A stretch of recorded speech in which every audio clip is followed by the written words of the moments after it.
गजल के चंद अशार। आंख के दरीचे में रात जगों की बारिश थी, आंख के दरीचे में रात जगों की बारिश थी, तो नहीं था पलकों पर आंसुओं की बारिश थी।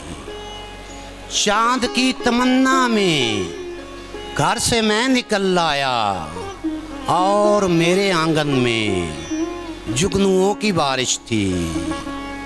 कैस और मैं दोनों फिर रहे थे आवारा, जिंदगी के सहरा में वहशतों की बारिश थी।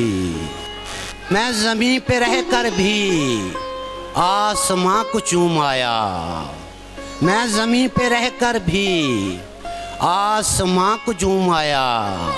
आसमां पे जब पहुंचा पस्तियों की बारिश थी।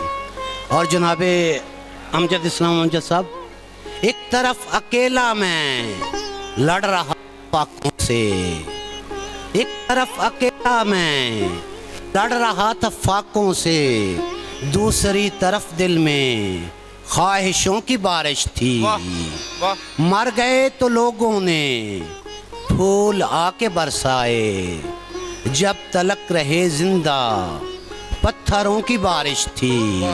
और गज़ल का मक्तार कर रहा हूँ कि कौन कौन आया था, क्या खबर सरोबा जी, रात भर मेरे दिल पर दस्तकों की बारिश थी। आँख के दरीचे में रात जगों की बारिश थी, तू नहीं था पलकों पर आंसुओं की बारिश थी।